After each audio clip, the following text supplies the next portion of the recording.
You are standing in a crowded room. Something goes wrong. Smoke starts leaking from a vent. You look around. Nobody else seems worried. So you don't move either. Nobody wants to be the one who overreacts. But here's the strange part. The more people who are in that room with you, the less likely anyone is to help. Not because people are cruel, because of something buried deep in the way your brain reads a crowd. And once you understand it, you will never watch a crowd of strangers the same way again. For most of human history, you didn't live around strangers. You lived in small bands of 30 to 50 people. Everyone knew everyone. If someone screamed, you knew exactly who they were. You knew if they were your cousin, your hunting partner, your child. Responsibility was never a question. There was no crowd to hide inside of. There was only your people, and you were one of them. That changed fast. Cities appeared. Populations exploded. Suddenly, you were surrounded by thousands of people you would never learn the names of. Your brain, built for a village, was dropped into a swarm of strangers.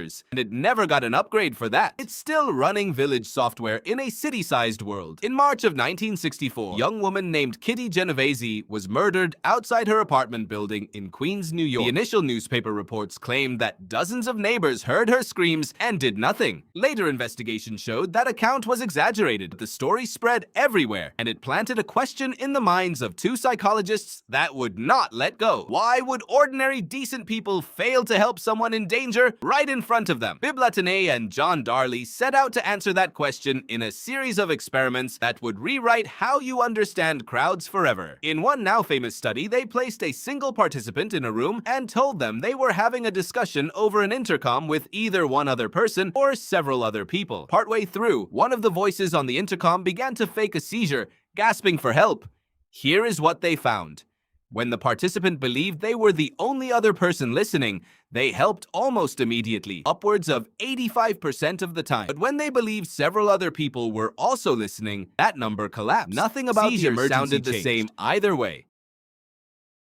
What changed was a single number in the participant's head, the number of other people who might also be responsible. Latané and Darley called this diffusion of responsibility. Here's the simplest way to think about it. If you're the only witness, 100% of the responsibility sits on you. There is nowhere for it to go. But add 9 more witnesses, and suddenly your brain quietly does the math. Maybe it's now 10% your job. Maybe someone else already called for help. Maybe someone else is better equipped to step in. The responsibility doesn't vanish. It just spreads so thin across the crowd that it can feel like it belongs to no one at all. There's a second force working alongside it, and it's just as strange. Psychologists call it pluralistic ignorance. Picture a group of people watching something unsettling happen. Each person glances sideways at the others, checking their expressions for a cue. Are they alarmed? Should I be? If everyone else looks calm, you assume everyone else knows something you don't. Maybe it's not actually an emergency. Maybe you'd look foolish jumping in. Here's the trap. Everyone else in that crowd is doing the exact same calculation. Everyone is scanning everyone else for a signal that never comes, because everyone is waiting for someone else to move first. A room full of people who are all secretly alarmed can look, from the inside, like a room full of people who are perfectly fine. Solomon Asch had already shown decades earlier just how much a crowd can bend your perception of reality. In his conformity experiments, participants were shown a line and asked to match it to one of 3 others of clearly different lengths. The answer was obvious, but when several actors in the room deliberately gave the wrong answer out loud first, a striking number of real participants abandoned the evidence in front of their own eyes and agreed with the group. And not because they were foolish, because disagreeing with a room full of confident faces feels, to a very old part of your brain, like a kind of danger. Put these forces together and you get something almost paradoxical. The presence of other people, which should make you feel safer, can be the exact thing that keeps help from arriving. Your ancestors never had to solve this problem because they never stood in rooms of confident strangers. They stood among people whose names they knew, whose fear they could read instantly, whose safety was tied directly to their own. The modern crowd is a completely new environment, and your emotional wiring is guessing its way through it. This is not a flaw unique to you. It shows up in hospital hallways, in office buildings, on busy sidewalks, in group chats where everyone assumes someone else already replied. It shows up anytime a group of people faces a problem together, and each person quietly waits to see what everyone else does first. The bigger the group, the louder that silence becomes. But here's the part that should genuinely change how you move through the world. Once you know the mechanism, you can break it. Latane and Darley found that the diffusion effect weakens dramatically the moment responsibility becomes specific instead of general. If you are ever in a crisis surrounded by a crowd, don't shout, "Somebody call an ambulance." Point at one person. Say their exact appearance out loud. "You, in the blue jacket, call an ambulance now." The instant you name a single person, the responsibility stops diffusing. It lands on one set of shoulders, and something in that person's brain switches back to village mode. One person, one clear duty, no crowd to hide inside of. The same logic runs in reverse too. If you are ever the one standing frozen in a crowd, unsure whether to act, remember that everyone around you might be running the exact same silent calculation you are. The calm faces you're reading for permission may not be calm at all. They may simply be waiting for you. Every time you walk past a crowd today, some quiet part of your mind is still asking the oldest question your species ever had to answer. Is this my group, or is this just a swarm of strangers I happen to be standing near? For most of human history, that question had an easy answer. Today, in a subway car, an office, a comment section, it often doesn't. And so the responsibility that used to be automatic now has to be chosen. Which means the difference between a crowd that watches and a crowd that acts might come down to nothing more than one person deciding not to wait for a signal that was never going to come. You are standing in a crowded room. Something goes wrong. This time, you already know exactly what to do. You point, you name someone, and the silence breaks.